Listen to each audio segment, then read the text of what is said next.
Good afternoon. My name is Chelsea Lyons, and I am the North Carolina field organizer for Moms Clean Air Force. Our mission is to protect children from air pollution. We envision a safe, stable, and equitable future where all children breathe clean air. I would like to invite you and welcome you to our Clean School Bus Program educational webinar. Today, we will be discussing the program, the health and economic benefits of these buses, and how your school can get support to apply for zero-emission school buses. Before I introduce our speakers, I'd like to quickly discuss why Moms Clean Air Force is such a strong supporter of zero-emission buses. Nearly 800,000 children in North Carolina ride the school bus every day to and from school. The vast majority of these buses run on diesel engines, which produce carcinogenic diesel pollution that triggers asthma attacks, interferes with learning, and harms the heart. Electric school buses are a better choice for our kids. They produce zero tailpipe pollution, vastly reduce climate change pollution, and they save money in fuel and maintenance costs. We are fighting to give our kids a safer ride to school. I would now like to take this time to thank our speakers for being a part of this webinar and being willing to provide their time to promote this program. The presenters gathered here today are Dale Aspy. Dale works for the Environmental Protection Agency and serves as the environmental engineer representative for Region 4, including North Carolina.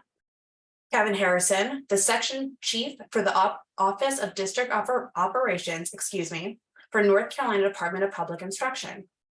Leah Brams from Highland Fleets, which is an electrical school bus procurement company, and Will Eley. Will works for the Piedmont Environmental Alliance as their Green Jobs Program Manager. I would now like to start the presentations with the EPA District 4 representative, Dale Aspy. Dale, would you mind sharing your screen and explaining to the audience what the Clean School Bus Program is and how it differs from the rebate program and the grant program? Yeah, thank you, Chelsea. Really appreciate that. Today, we'll talk about the Clean School Bus Program and the differences between the rebate and the grant program, like Chelsea said. Next slide, please. Currently, we're in the middle of the application process for the grant program for 2023. Last year, we had the Clean School Bus Rebate Program. Both of these efforts are in response to the Bipartisan Infrastructure Law's Clean School Bus Program, which gave us $5 billion, 5 with a B, over 5 years. Last year's rebate application procedure was very successful. We had nearly $4 billion in requests for over 12,000 buses. We're only able to fund almost $1 billion, $965 million, and we sent that to over 400 districts across the country. To Chelsea's point about electric, more than 90% of the requests last year for the rebate program were for electric buses. Most of the applicants we had were from priority areas, and we'll talk about this in a little bit. So next slide, please.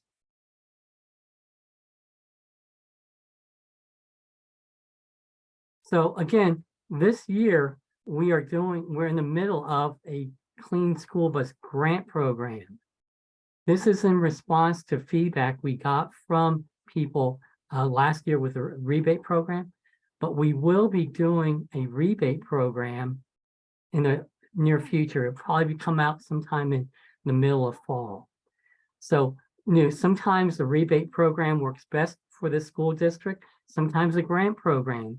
So we want to give the opportunity for everybody to consider these two funding opportunities. Regarding this Clean School Bus Grant Program for this year, we anticipate awarding about $400 million. Something interesting with this program that we'll talk more about will be there's 2 sub-programs. One is for school districts and one is for third-party applicants. And we'll get into the details of that momentarily. The idea behind both the rebate and the grant program is to replace old, dirty, high-emitting diesel buses with clean alternative fuel buses. These may be powered by electric or propane or compressed natural gas. We are prioritizing the applications that come in. We're looking to replace buses, especially for school districts that serve high need areas, tribal schools as well, rural areas. And we'll talk about those in a few minutes. Next slide, please. So what's the difference between the current grant program and last year's and the upcoming rebate program? Good question.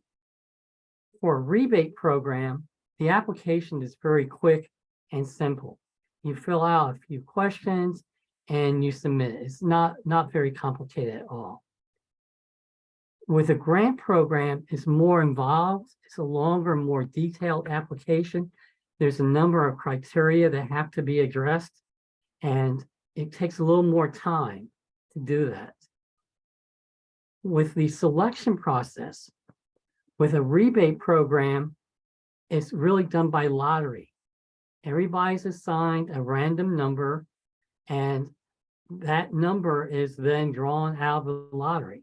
And if a high number, you get the money. Otherwise, you don't get the money.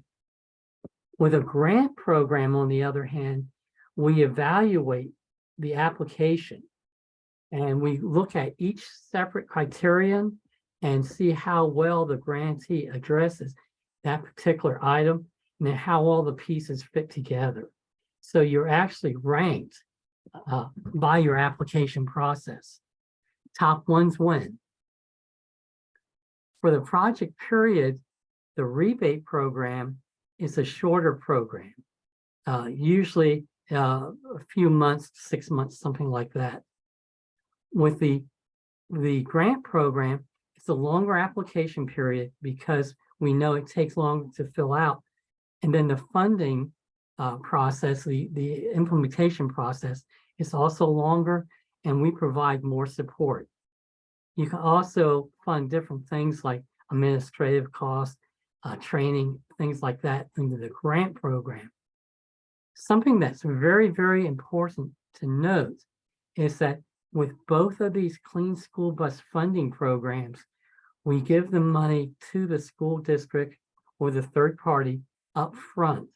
Unlike most of our other grant programs where it comes in after you've incurred the cost, we realize school buses, especially electric school buses, are very expensive.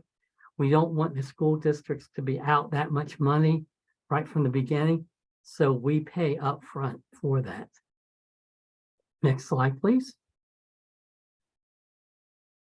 Some more differences between last year's rebate program and the current grant program.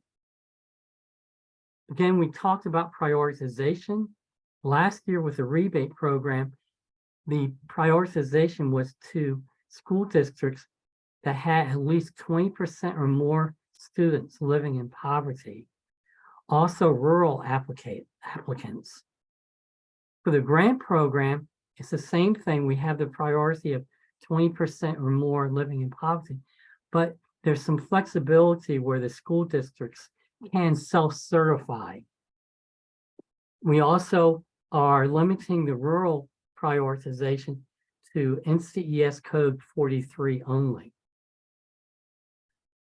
Another difference between the two, under the rebate program, school districts could apply for 1 to 25 buses under the rebate program, excuse me. Under the grant program, we'll talk about this in more detail, but a school district can apply for 1 to 25 buses. I'm sorry, 15 to 50, or a third party 25 to 100 buses. One more difference, last year we paid up to $375,000 for a school bus and $20,000 for charging infrastructure. And in response to feedback we had from the school districts, we've now combined that to a total of $395,000. So if the bus is cheaper, you can apply more money towards the charging infrastructure or vice versa. Next slide. This is the money slide. We're talking about the money available to you. Under the grant program that we're in now, if you're a priority district, you can get up to $395,000 for a combination of the charging infrastructure and the school bus. That's per bus. So you can, yeah, stay there, please. Thank you. We also are funding compressed natural gas and propane. However, for those fuels, we do not pay for charging infrastructure, only the cost difference in the buses. Next slide.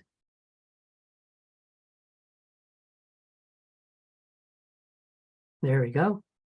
This is unique. This is very different than what we did last year with the rebate program. We have two sub-programs. Under this, if you're a school district, you can apply for a minimum of 15 buses up to 50 buses. And again, this was in response to feedback we got from school districts across the country. A third-party applicant could be a nonprofit student transportation association, OEMs, original equipment manufacturers, dealers, private bus fleets, etc. They have to apply for a minimum of 25 buses up to 100. But the catch here is it has to include at least 4 different school districts. So the idea behind this is, let's say you're a district and you really don't want to apply for 15 buses. You want to test the water. So you may want to go for 2 or 3. And then another district around you somewhere may want to go for 3 or 4. Well, you can bundle all that together. And as long as you have at least 25 buses, a third party can apply on behalf of those school districts. Another difference was we did this because the school districts said, you know, the bigger districts really can't take a benefit of last year's rebate program. We may want to do more buses. So that's why we expanded this. For this year, again, we're targeting school districts that are in high priority areas. Next slide, please. These are some important dates. We're currently coming towards the end of the application process. So if you're interested in applying, remember August 22nd at 1 minute to midnight, the clock stops. You have to have your application in by then. There's a tremendous amount of information that can be found on our website at www.epa.gov/clean-school-bus. If you want to subscribe to the hotline, it's EPA Clean School Bus, and tremendous amount of information there. We're working with Department of Energy to answer technical questions. One piece of advice I want to give you, if you're looking to apply for either the grant program or the rebate program, and you're looking at electric buses, please, please, please talk to your local electric utility up front and work things out as far as what the charging infrastructure will look like. And so that's my presentation in a nutshell. Thank you, Chelsea. Thank you, Dale. We do have a few questions that we know that came through Facebook. We will answer those at the end of the session so we can continue on with our presentations. I would now like to invite Kevin Harrison from the North Carolina Department of Public Instruction. Kevin, would you go ahead and mind explaining the current process in North Carolina for diesel buses and how the Clean School Bus Program may benefit North Carolina? Certainly. In North Carolina, school bus replacement is coordinated by the Department of Public Instruction. We're actually fairly unique across most states.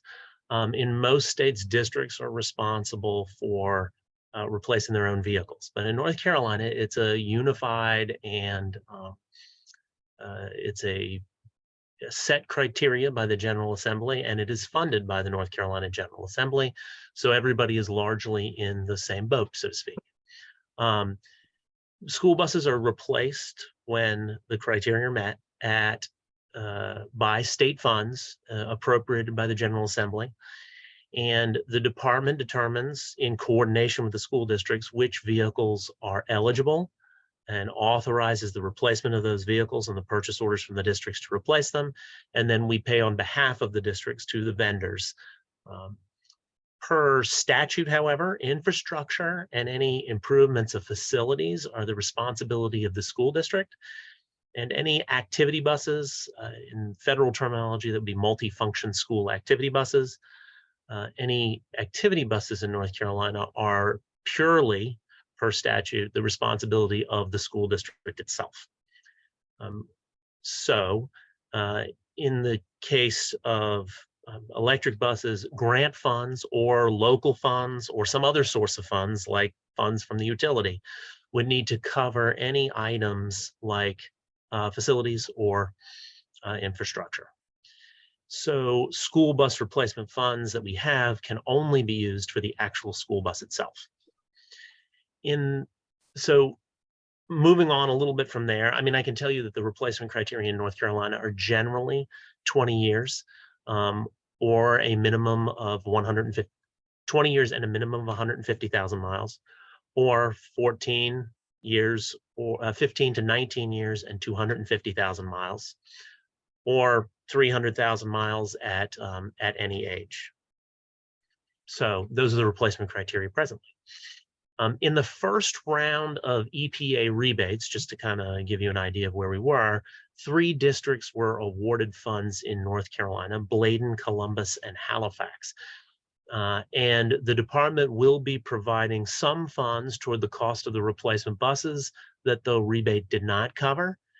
And we are aware that other entities did step in to assist with infrastructure within the state, but that, of course, could not be us.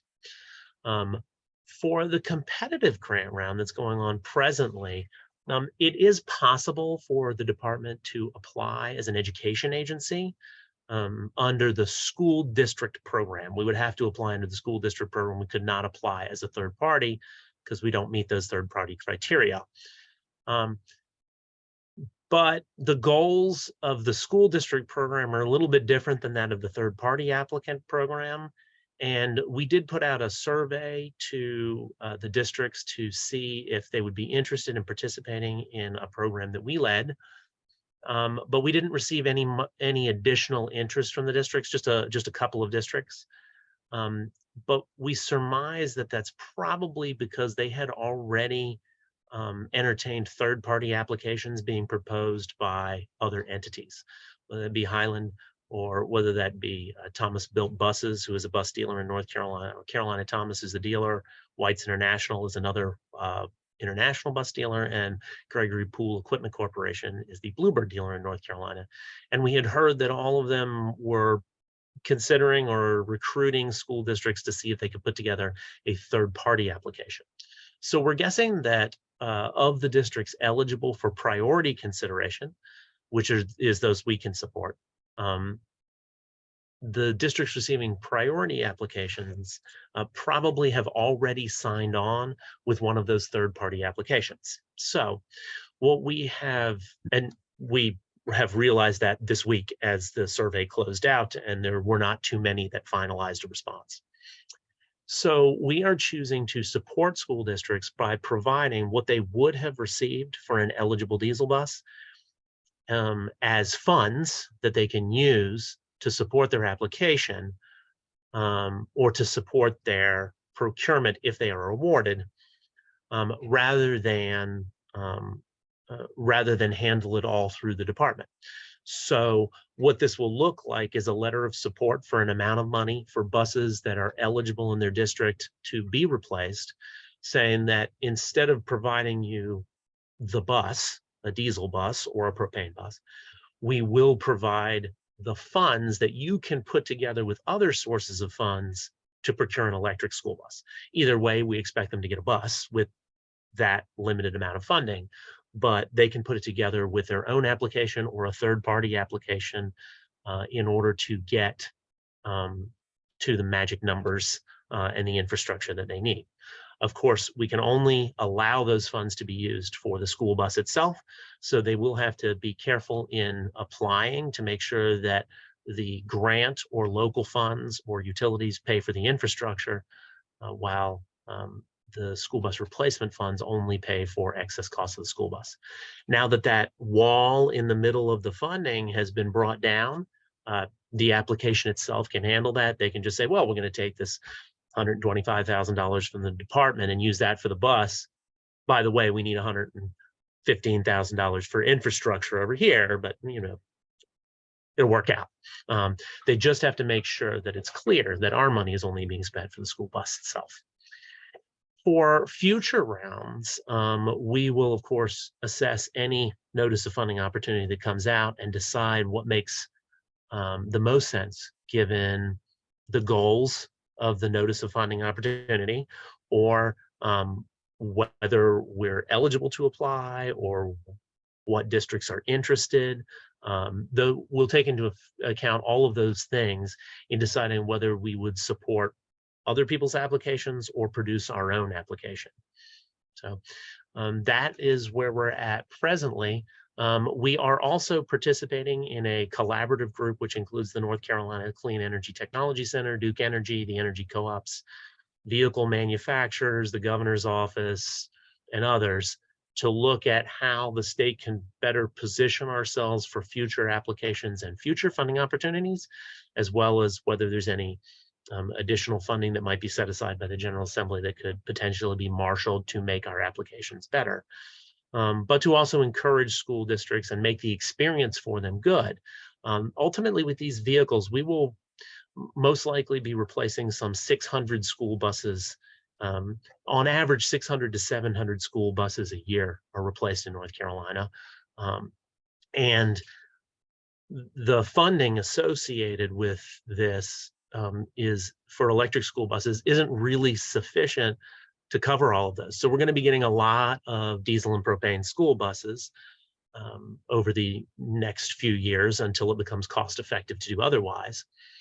But it will, the most important thing then is that the electric school buses we do get, that the experience is positive for the school district, that they have a realistic assessment of where they can put the buses and what the buses can do, and that the buses are heavily supported by us, their school system staff, and the bus manufacturers, so that it is a positive experience for them, because we have long memories in school transportation. If it goes poorly, it could not just harm others' willingness to participate or that county's willingness to expand their use, but a negative experience could impact it for decades, as a negative experience with natural gas buses impacted people's willingness to use natural gas buses for decades as well. So we want it to be a positive experience. And so we are looking to support those districts that are interested. We don't want to force anybody into it that's not interested. We want them to have the support of the local Board of Education, the superintendent, their finance staff, their facilities people. We want all of that in place so that the experience is a positive one for them, and that a couple of years in, they're asking for more and not saying, oh gosh, what have I done? We want that. We want it to be that positive. Great. Thank you so much, Kevin, for your wonderful feedback and information. I'm going to go ahead and transition over the conversation over to Leah Brams from Highland Fleets. Leah, would you mind explaining how the schools can utilize Highland Fleets for the application process? Yeah, thank you, Chelsea. Can everyone see my screen? Great. So thank you so much for Mom's Clean Air Force for asking me to share the Highland Fleet's perspective. I'm going to talk a little bit about how we fit into the grant program, how we have been approaching the grant program and trying to help school districts with the application process, and a few things that people could do going forward. So just a little bit of background on Highland. I work on our market development team. So I spend a lot of my time working on state and federal policy programs, including North Carolina specifically. So, and as well as some other states in EPA Region 4. So Highland was created 4 years ago with the understanding that the tech for clean school buses, for electric school buses, was ready for large scale deployment. But there were and continue to be real challenges in terms of affordability, complexity, and risk. So what Kevin was saying about wanting school districts to have a good experience with electrification, about the ramifications of some school districts not having a good experience, you know, we feel that every day. And our mission is basically to help school districts overcome those barriers, to have positive experiences, to have those electric school buses operating the same way any of their diesel, propane, whatever buses are operating, taking kids to school safely. So we do that through a public-private partnership model, and with the goal to make the transition to electric school buses budget neutral and risk-free. So as I think Kevin and Dale both touched on, the Clean School Bus Grant Program is the second funding round of the 5-year, $5 billion Clean School Bus Program that was created through the Infrastructure Investment and Jobs Act. And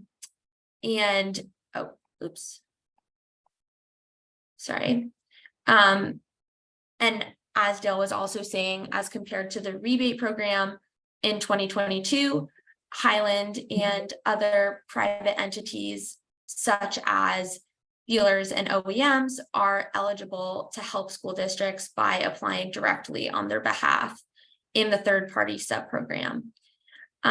So I'm focusing on the third-party sub-program as compared to the district sub-program because this is the avenue through which we can apply.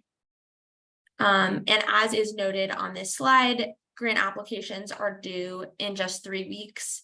And it is a fairly arduous process. So our entire company of over 70 people is working together to submit strong applications in each of the 10 EPA regions, including EPA Region 4. So just a little, North Carolina is obviously an integral part of EPA Region 4, but it includes many other states as well. And I'm responsible for managing our EPA Region 4 application, which we have written and we're currently in the process of finalizing. It's a very long written application, and then there are also many forms and things that you have to fill out. So we're kind of coming down to the wire in terms of accepting new districts onto our application, but we still are sort of finalizing it.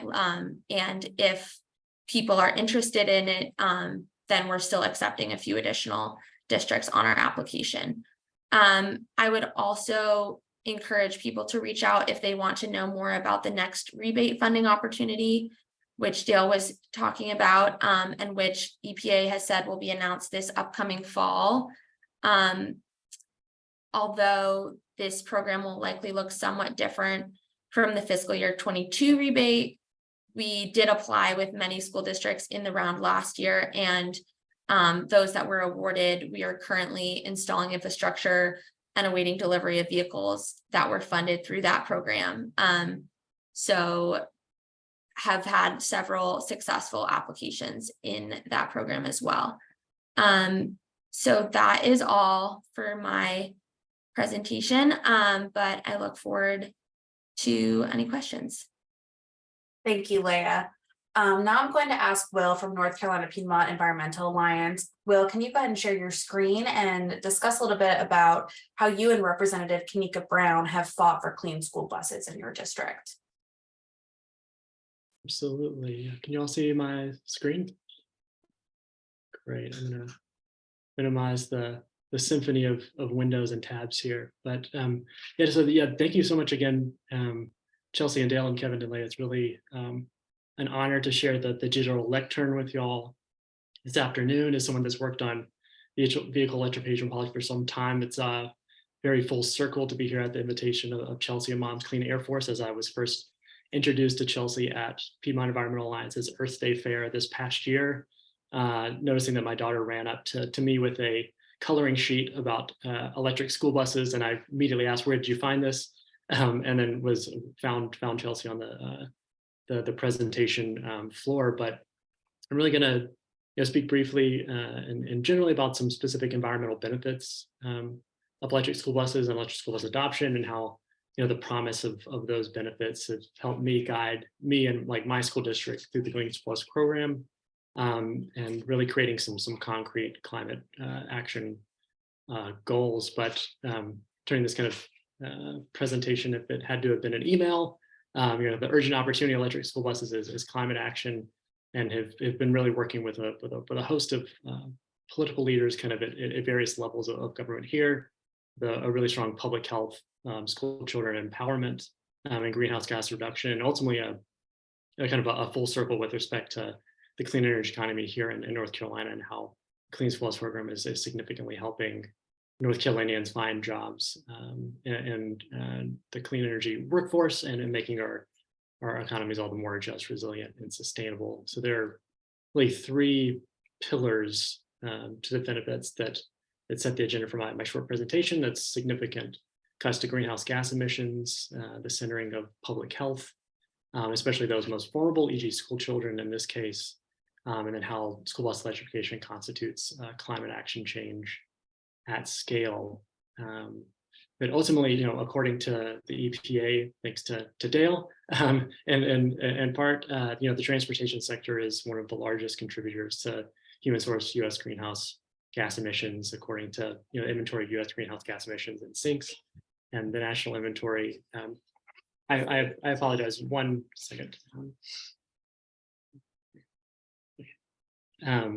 My daughter, whom I hope rides on an electric school bus very soon, first and only rides. But ultimately, how the transportation sector is the largest sector of greenhouse gas emissions in the United States at 29%. And when we additionally think about how quickly our electric grid is cleaning up with stated goals for a zero carbon grid by 2035, the positive exponential effects of electrifying a medium and heavy duty trucks like school buses from a climate change mitigation lens is very clear. And I think additionally, from a school district's bottom line perspective, we know that on average cost, quote unquote, for an electric bus fueling, costs anywhere between 50 to 80% less than diesel counterparts.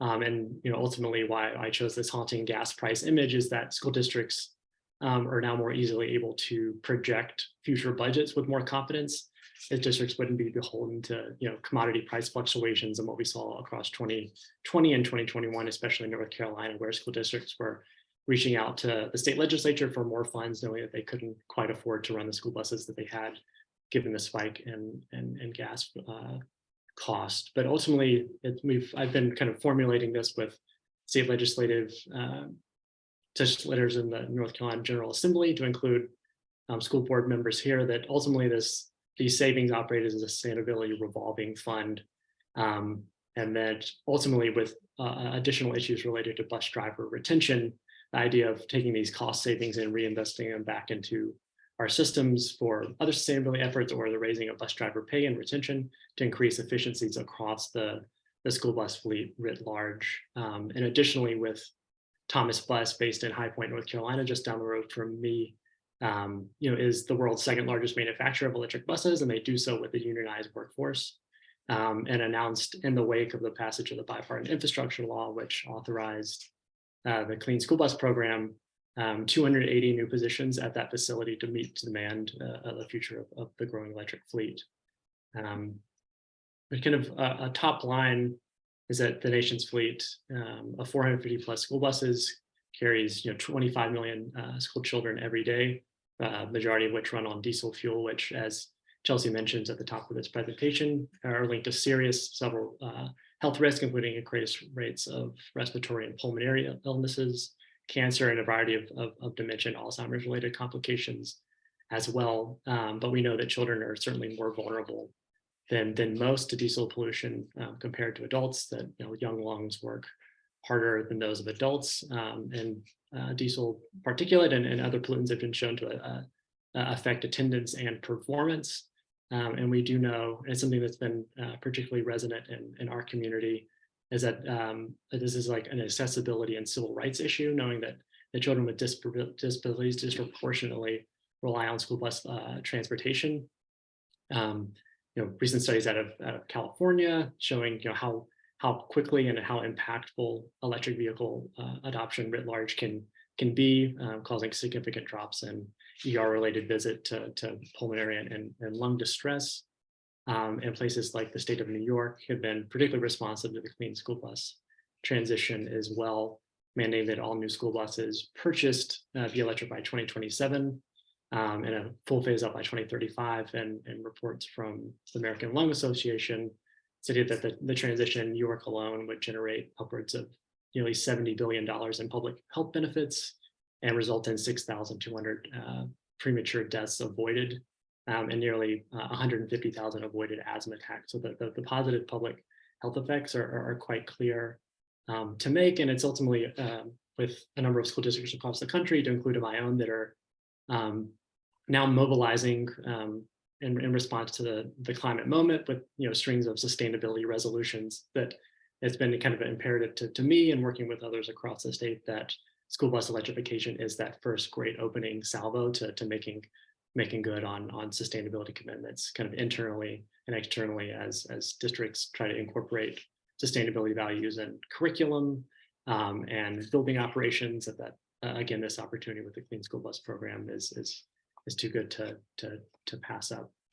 And this is kind of an object that's really been mobilizing folks in my community and really helping us to envision a more moral and just implementation of school buses.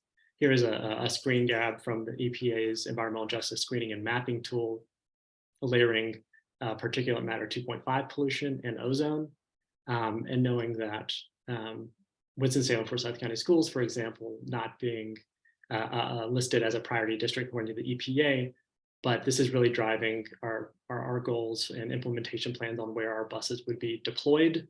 Knowing that by doing so and adjust in a methodical way, that this is a means to self-certify our priority status and ensure that students that are most overburdened by pollution and would benefit the most from these technologies in their communities receive the effects first. But really, we're and larger efforts and kind of demystifying EV adoption writ large, and in places like Winston-Salem, that electric vehicles aren't as common as they are in other areas of the states, that we've been framing school bus electrification as really more of a down payment, right, on cleaning up the entire medium and heavy duty vehicle sector. And as parents see their children transported safely on quieter, cleaner electric school buses, there's the potential to build continued public support for electric vehicles more broadly. Image here of the Rivian manufactured Amazon Prime bus that you might be seeing in your communities already. The USP, the United States Postal Service, making broad commitments last year to electrify significant portions of their fleet. And image here of the soon to be retired, unfortunately, Chevy Bolt, but with kind of the layers of grants and incentives unlocked by the Bipartisan Infrastructure Law and the Inflation Reduction Act, that this is something that all the cool kids are doing, thanks to the great work of those that have presented before me on this call. But it's really something that has been important to kind of foreground the kind of larger policy discussions and really helping me work with others to motivate district players here in Winston-Salem. But additionally, this is like ultimately all that I have to share as a nothing to see here. Move along. This is the innards of an electric school bus.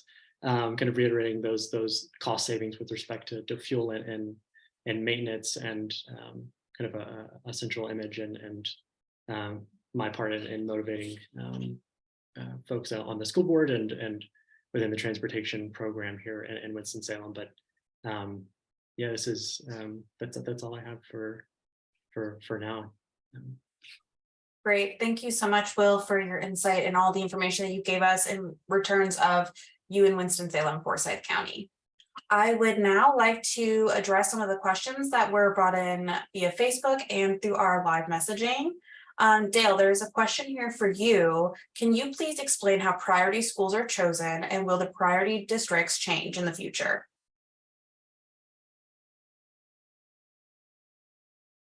Okay, let me come off being hidden. Okay, as far as if it will change in the future, I can't really answer that. I know we did change what we did this year for the grant program based on feedback from last year. As far as what the criteria are now for priority schools, it is the 20% requirement, 20% living in poverty. But you can self-certify, as Will mentioned. So that's a good thing. We also have the rural districts as well. Rural code, I think it's 43. Perfect. And then Dale, would you mind sharing your slide deck with some of the people who are interested in the audience after the webinar? Yes, no problem whatsoever. Perfect. Thank you. Yeah. Do you want them to send you the email? You can forward it, or I can do it, either way. Yep, Dale, go ahead and send me your slide deck and I'll email it to those who are interested. Okay. Thank you. Yeah, I'd be happy to do follow-up. Also, to anybody out there, again, we do have a frequently asked question page that I mentioned earlier at www.epa.gov/clean school bus. All types of great information there, along with tools and resources. Wonderful. Thank you, Dale. Kevin, there is a question here for you. Who were the entities that provided funding for charging infrastructure, and will they do that for future rounds? So the energy companies have some things available out there already. So Duke Energy, for example, has a grant for underground, running conduit, running whatever, depending, and it varies how much it is, varies depending on the size of the charger, for example.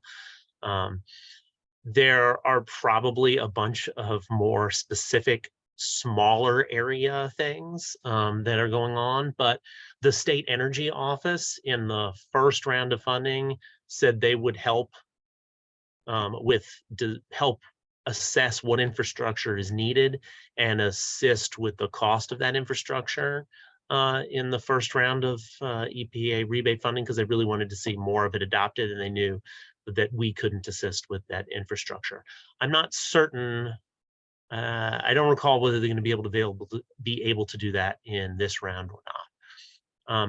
But I also know that there are also other programs. Of course, Highland is one that is an aggregator of funds too, that can be used in that regard. And they sort of, well, I won't speak to their program, but they kind of offset it by by distributing the fees along across the useful life of the vehicle. And there's a lot of, but I will say a lot of these are intensely individual in nature. If there was one, process and everybody could say, well, you just put in your $400,000 here and out the other side comes a vehicle and charging infrastructure installed at your site, that would make it a lot easier, but it's not that way. And so a lot of the sources of funds are intensely individual, meaning you might have clean air grants available, but they might only be available for, the Mecklenburg, Cabarrus, Union, Gaston region, right? I mean, there may only be 4 counties in that region that qualify. So there are different other sources of funds, but we're not aware of all of those. So part of the difficulty in putting together sources of funds from a wide state level perspective is that we've got to look at things, or we have to try to look at things which are applicable to everyone, rather than things that are only applicable to a few. Absolutely. Hey, Chelsea, if Oh, you don't yes. mind, yeah, Kevin has raised some excellent points. And something I did not go into detail about is with the infrastructure. And Kevin, again, made an excellent point about the various costs that's very individualistic. So just to be clear, we can pay for what's between the electric meter and the charging unit itself. But we cannot pay for the other side, what we call the utility side. So this is why it's so vital that any interested people in this program contact their local utility and see if they need any new transmission lines, do they need a new transformer. There's not only associated cost, but there's also delays with the supply chain issues. Transformers may take quite a while to get here, or you may not need them. So again, contact your utility and look at what's on their side of the electric meter, and they can guide you as far as how much power you need. And you're fighting a battle in North Carolina. In other states where they collect, like let's take Pennsylvania, for example, where they collect school taxes in addition to property taxes, and everything that's paid for in that area of school tax goes towards whatever they need it to go towards. You kind of look at infrastructure and the vehicle as this one thing. And it doesn't really matter where the cost is because it's one thing, it's a cost, and this group, the school system bears that cost. In the state of North Carolina, they're used to, and have for 50, 60 years, they're used to the bus being free. Just a new one shows up, the bus gets to be 20 years old, a new one shows up. They get to select what kind of bus it is, but a new one just shows up and it doesn't cost them anything. They begin fueling it again and everything just goes on like normal. So when you're looking at deploying electric school buses in North Carolina, you got to figure out who's going to cover those infrastructure and utility costs for you, because school systems tend not to like to spend money on logistics, right? They don't want to spend money on mowers and septic systems and water supplies and pipes and those types of things. They want to spend money on teachers and classrooms and books and computers and things like that, because those are the things that are really important in the minds of many school districts. Those are the things that are very important to educating children. And so when it comes to fighting for dollars for transportation costs, you got to look at, well, I mean, I can get a free school bus, or I can get a school bus for $500,000. I mean, the school systems are hesitant to put themselves in a position to pay for those things, which is why these grant opportunities are so important and critical. But it's also why it's a difficult sell for school systems, because they could have something that just shows up and they can use. And now they've got to devote resources to figuring out how this whole new thing works. So we're stepping into it with districts that are most keen to do so. I mean, those that have the support to do that extra work, because make no mistake, electricity is complicated compared to liquid fuels. It is transformers and lines and things that they've never known or had to pay for before. It's dealing with questions of utilities and net metering and how vehicle to grid technology, building peak energy usage and the impact of peak energy usage in a commercial environment on the bill that the school system receives for electricity. And you could take a parking lot that right now uses no power and turn it into the Empire State Building in 2 years with electric school buses and 50, 60 kilowatt chargers.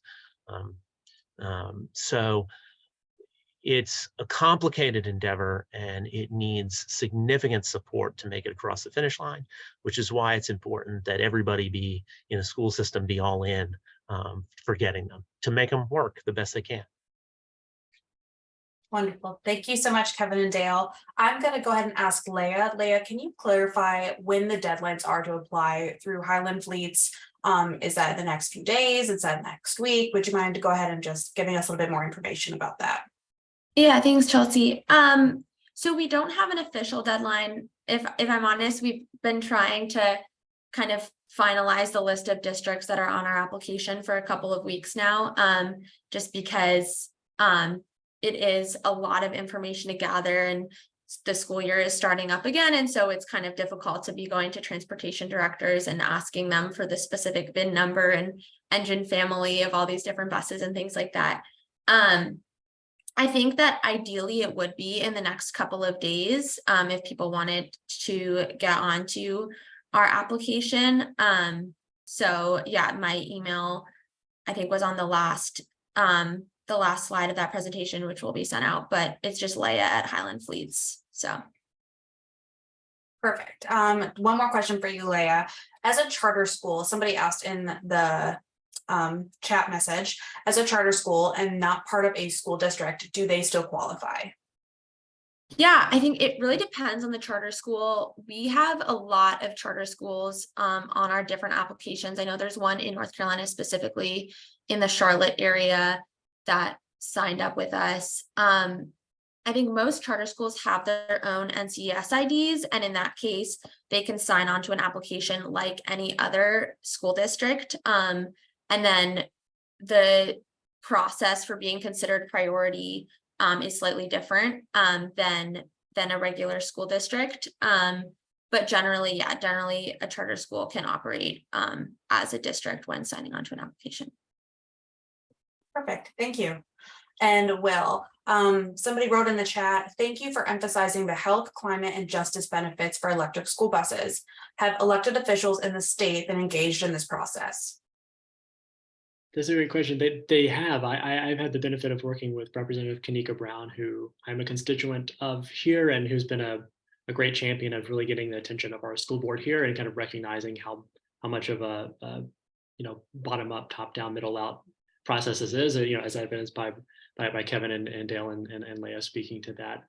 But I do know there are members of the General Assembly who drafted and proposed bills that never made out of committee this year. Kind of green schools save money in larger context. I know the Senator Greg Meyer from the Triangle to include. It was actually a bipartisan effort, knowing that Senator Corbin from Western North Carolina, who represents the Eastern Band of Cherokee, and their leadership on electric school basification. But I think there is a growing appetite of bipartisan legislators that seem to be interested at the moment. And I hope that it continues to accumulate, knowing Thomas Bus's market share and their production here in North Carolina. But that's been the kind of narrative that I've been using when working with Representative Kanika Brown and others. Great, thank you so much, Will. And this is just a last question for the rest of the webinar, since we have 4 minutes left, and this is just for anyone. This is a comment saying, we are located in a tier 1 rural county. About 40% of our students qualify for free and reduced. Would we qualify for the rebate program or the grant program? I'll go ahead and take that. So, can you read that again? I'm sorry. Yeah, absolutely. Yeah. So it says, we are located in a tier 1 rural county, and about 40% of our students qualify for free and reduced. Would we qualify for either the rebate or the grant program? Okay. The best answer is possibly yes. Remember now, both programs will have similar criteria as far as prioritization. I would say refer to our frequently asked questions document for more details on that. Okay. And then I'd just like to add a little granularity to what Leah was saying, is the public charter schools, yes. Okay, perfect. And then one more question, sorry, everybody. So this comment says, we are a small district with around 30 to 40% of lower socioeconomic status. We need buses, but 10 is the max that we need. It looks like we do not meet the criteria for the grant. Is that correct? You could apply under the small school bus program. I'm sorry, what am I saying? You could apply under the third party program and for the grant program. or you could wait until the rebate program and apply then. Yeah, And if that's it. if you're in North Carolina, and you're interested in, and you're a small county, I know there are also at least 2 bus manufacturers, dealers in North Carolina that are also putting together third-party applications. At least 2, maybe all 3 are putting together third-party applications.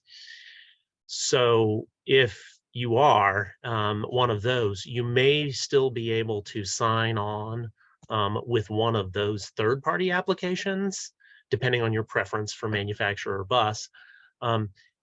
Because as part of, they are clearly already have enough, but I don't know if, I don't believe either of them have too many for their application at this point. So if the district is able to get all the documentation together, they could ask to participate as part of one of those programs as well. Provided you have the local support necessary. Perfect. So I'm going to go ahead and thank you all for attending this webinar. Thank you to our partners and the presenters for being a part of this and promoting this program. Here at Moms, we really believe in the Clean School Bus program and how it can help our kids and have a clean ride for hopefully the rest of their lives.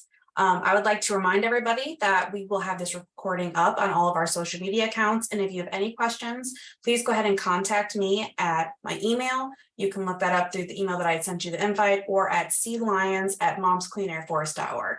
Thank you guys so much and have a great rest of your day.